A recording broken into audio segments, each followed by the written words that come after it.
اللہم صلی علی محمد۔ امام فرماتے ہیں میرے بابا کو اعضائے سجدہ، جو اعضائے سجدہ تھے ان پہ کثرت سجود کی وجہ سے گٹھے پڑ گئے تھے، اور امام کیا کرتے تھے، ہر 6 ماہ بعد سال میں 2 مرتبہ ان اعضائے سجدہ کو کٹواتے تھے۔ اعضائے سجدہ کو کاٹ کے، وہ جو گرہیں ہوتی تھیں ان کو کاٹ کے وہ ٹکڑے آپ کنیز یا غلام کو دیتے تھے، کہتے تھے جاؤ اسے میرے کفن کے ساتھ رکھ دو۔ مولا کیوں؟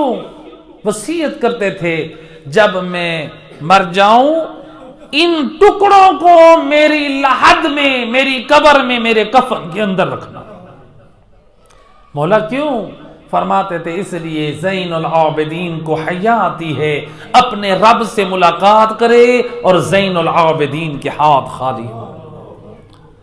اے مومن، او علی والا، السید الساجدین کے مصائب کو رونے والا، او وارث جنت امام کا اتنا پاک کردار کہ وہ آخرت کی تیاری اس قدر کریں۔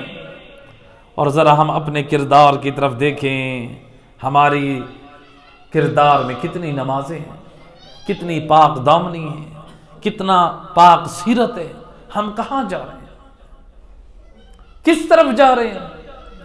تو لہٰذا اپنے اندر پاک سیرت اور پاک کردار کو، آخرت میں انسان کو وہاں موقع نہیں ملے گا، انسان کے سامنے انسان کے سارے نامہ اعمال کھل کے آ جائیں گے۔ اور اللہ سورہ رحمان میں فرماتا ہے وَيُعْرَفُ الْمُجْرِمُونَ بِسِيمَاهُمْ فَيُؤْخَذُ بِالنَّوَاصِي وَالْأَقْدَامِ۔ اللہ قرآن میں فرماتا ہے سورہ رحمان میں، میدان محشر میں جب مجرمین آئیں گے وہ اپنے چہروں کی علامتوں سے پہچانے جائیں گے۔ کس سے پہچانے جائیں گے؟ چہروں کی علامتوں سے۔ میں اس کی ایک مثال دیا کرتا ہوں۔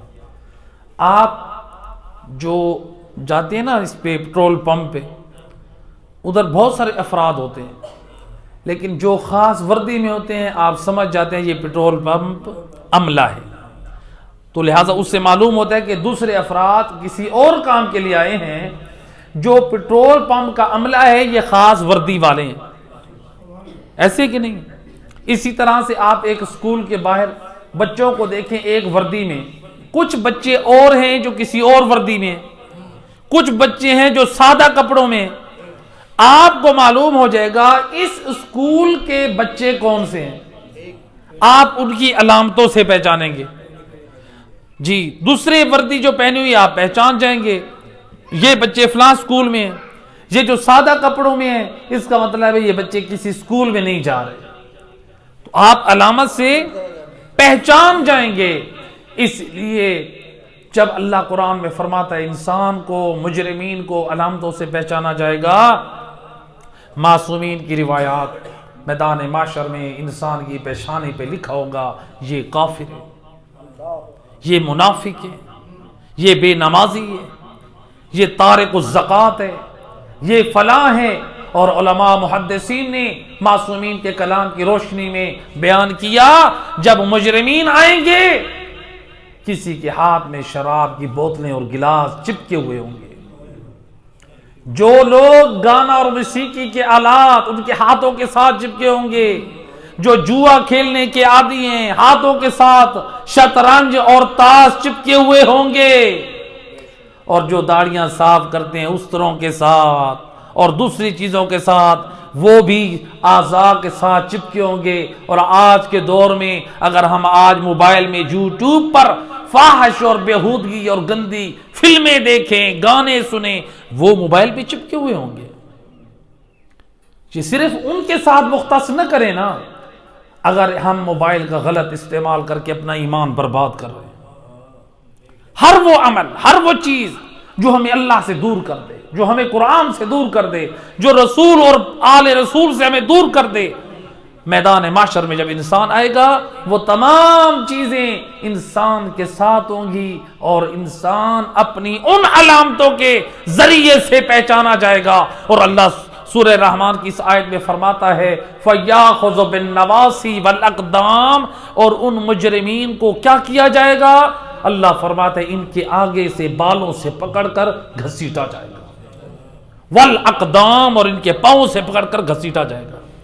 اور میرا دوست اور میرا جوان ذرا غور کر، فکر کر، اگر خدا نخواستہ اسی محفل میں آپ کے بالوں سے کوئی گھسیٹ کر لے کے جائے، کیا حالت ہوگی ہماری؟ کیا حالت ہوگی؟ اگر کسی جوان کا باپ اس کے بالوں سے پکڑ کر کھینچے، اس کے پاؤں سے پکڑ کر کھینچے، تو کیا وہ اپنے باپ کی اس عمل پہ راضی ہوگا؟ اور میرا دوست، تو اپنے باپ کی اس عمل پہ راضی نہیں ہے کہ 4 آدمیوں میں اس نے تیرے سر کے بالوں سے پکڑ کر کھینچا، تیرے پاؤں سے کھینچا، اور دنیا تیرا تماشا دیکھ رہی ہے۔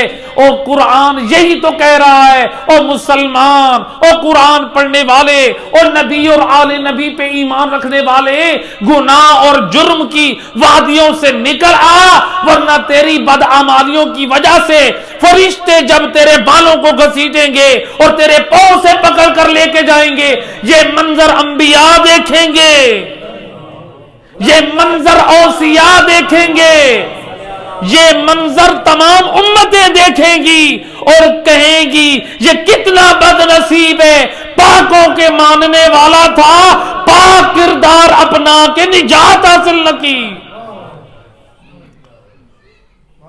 صلوات پڑھ دے محمد، اللہم صلی علی محمد وعلی۔ لہذا اے میرے دوستو، اے جوانو، اللہ نے جو ہمیں جوانی دی ہے یہ ایک نعمت ہے، یہ پلٹ کر آنے والی نہیں ہے۔ اپنے بچوں کی تربیت کریں، جو صاحبان اولاد ہیں۔ صرف ہمیں یہ فکر نہیں ہونی چاہیے میرا بچہ اچھے اسکول میں پڑھے، یہ اچھی فکر ہے۔ اگر کوئی اس میں کوتاہی کر رہا ہے وہ مجرم ہے، جو بچوں کی تعلیم و تربیت میں کمی کر رہا ہے، جو معاشرے میں جو حالات کی ضرورت تقاضا کرے والدین پوری نہ کریں، وہ بھی جواب دہ ہیں۔ لیکن ہمیں یہ فکر ہو کہ بچے کو اسکول پہنچانا ہے، بچہ اسکول نہ جائے، ٹیوشن نہ جائے، گھر میں میاں بیوی کا فساد، میرے پاس کوئی حرام کے پیسے ہیں جو میں اتنی فیسیں بھر رہا ہوں اور بچہ اسکول نہیں جاتا۔ یعنی بچہ اسکول اور اکیڈمی نہیں جائے تو ماں باپ گھر میں فساد مچائیں، لڑائی ہو۔ لیکن اگر بچہ قرآن پڑھنے نہ جائے، قرآن کتنا مظلوم ہے، قرآن کے لیے وقت نہیں ہے، قرآن کی تعلیم کے لیے اولاد کو ہم نہیں بھیج رہے۔ قرآن کی تعلیم ضروری ہے، قرآن کو سمجھیں، قرآن کا ترجمہ پڑھیں، دیکھیں تو صحیح اللہ قرآن میں ہم سے کلام کیا کر رہا ہے، قرآن میں اللہ تعالی ہم سے باتیں کیا کر رہا ہے۔ ہم اپنی اولاد کو نہ قرآن پڑھاتے ہیں، نہ آل محمد کی تعلیمات دلواتے ہیں، پھر لوگ آ کر کہتے ہیں قبلہ ہمیں کوئی عمل بتائیں، اولاد بدتمیز ہو گئی ہے، بے ادب ہو گئی ہے، سامنے بولتی ہے، آنکھیں دکھاتی ہے۔ اور میرا دوست، کیا تو نے اپنی اولاد کو قرآن کی وہ تعلیمات دیں جو اللہ قرآن میں والدین کا حقوق بتا رہا ہے؟ کیا تو نے اولاد کو رسول اور آل رسول کی پاک تعلیمات دیں؟ جب ہم نے اولاد کو قرآن سے دور رکھا، رسول اور آل رسول کی تعلیمات سے دور رکھا، پھر ہماری اولاد بد اخلاق بھی ہوگی، بد مزاج بھی ہوگی، آنکھوں میں آنکھیں ڈال کے بات بھی کرے گی، جسارت بھی کرے گی۔ تربیت کے لیے ہم وقت نہیں دے رہے ہیں۔ ہم کہتے ہیں ہمارے بچے کو موٹر سائیکل چلانا بھی آ جائے، ہمارے بچے کو ٹریکٹر چلانا بھی آ جائے، ہمارے بچے کو گاڑی چلانا بھی آ جائے، ہمارے بچے کو سمارٹ موبائل بھی چلانا آ جائے۔ لوگ فخر اور ناز کرتے ہیں میرے بچے کو فلاں چلانا آتا ہے اور میرے بچے کو فلاں کام کرنا آتا ہے۔ صرف نہیں آتا تو اس کو صحیح قرآن پڑھنا نہیں آتا۔ یا علی اللہم صلی علی محمد۔ لہذا قرآن کی طرف توجہ دیں، نماز کی طرف توجہ دیں، علماء کی محفلوں میں بیٹھے یاد رکھیں، اپنی نسلوں کو، اپنے بچوں کو علماء کے سامنے بٹھائیں۔ میں ایک مثال دیا کرتا ہوں، آپ میں سے اگر کوئی بیمار ہو جائے، آپ اپنا علاج کیا کسی ڈاکٹر کو چھوڑ کے کیا کسی درزی کے پاس جائیں گے؟ درزی کے پاس نہیں جائیں گے، آپ کسی کسائی کے پاس جائیں گے؟ کسائی کے پاس بھی نہیں جائیں گے، کسی اور کے پاس بھی نہیں جائیں گے۔ آپ کو اپنی جان سے کتنا پیار ہے، اپنی جان کی حفاظت کے لیے آپ چاہتے ہیں ہم علاج کے لیے اس کے پاس جائیں جو بدن کا اسپیشلسٹ ہو، یعنی ڈاکٹر ہو، ایسے ہے کہ نہیں ہے؟ حتیٰ کہ اگر کوئی صرف ڈاکٹر نہ ہو، کسی نے ایسے ایک دکان بنا لی ہے، دوائیاں رکھ لی ہیں، آپ کہیں گے یہ بندہ مار بیٹھے، نیم حکیم خطرہ جان اور نیم ملا خطرہ ایمان، ایسے ہے کہ نہیں ہے؟ بھئی جو کسی مدرسے میں پڑھا ہوا نہیں ہوگا، جو علماء کے سامنے زانو ادب ٹیک کر نہیں بیٹھا ہوگا، جس نے قرآن اور آل محمد کے فرمان کو نہیں سمجھا ہوگا، جب وہ لوگوں میں آئے گا تو وہ لوگوں کے ایمان کے لیے خطرہ ہی بنے گا۔ تو لہٰذا اگر ڈاکٹر صحیح نہیں سمجھ، ڈاکٹر نہیں ہے، اس کو پتہ ہی نہیں ہے، وہ ہماری جان کا کیا بن جائے گا؟ دشمن۔ تو لہٰذا اس کے پاس ہم نہیں جائیں گے، ایسے کہ نہیں؟ تو ہم ایسے شخص کے پاس نہیں جاتے جو ہمارے بدن کا علاج نہیں کر سکتا۔ پھر دین کے لیے ہم کیوں ایسے دروازوں پر جاتے ہیں جن کے اپنے پاس دین کا پاک کردار نہیں ہے؟ اور میرا دوست، ان کی محفلوں میں بیٹھ، ان کے سامنے بیٹھ جو تجھے آل محمد کا فرمان بھی سنائیں اور پاک کردار بھی پیش کر کے دکھائیں۔ اللہم صلی علی محمد۔ لہذا جوانوں، اپنی اس جوانی کو غنیمت سمجھیں، اے اولاد والو اپنی اولاد کی طرف توجہ دے، ورنہ سید رسول نے میدان قیامت میں شکوہ کرنا ہے۔ اے میرا اللہ، قرآن کی آیت مجید ہے، وَيَقُولُ یا ایک صلوات پڑھے محمد و اہل بیت اللہم صلی علی۔ اللہ قرآن میں فرماتا ہے کہ میرا رسول جو شکوہ سید رسول کریں گے، وَيَقُولُ یا ربی ان قومی اتخذوا ھذا القرآن مہجورا، اے میرا اللہ، میری قوم نے اس قرآن کو چھوڑے رکھا۔ وَيَقُولُ یا رب ان قومی اتخذوا ھذا القرآن مہجورا، رسول اللہ شکوہ کریں گے، میرا اللہ میری امت نے قرآن کو چھوڑ دیا تھا۔ یہ شکوہ میرے اور آپ کے بارے میں نہ ہو۔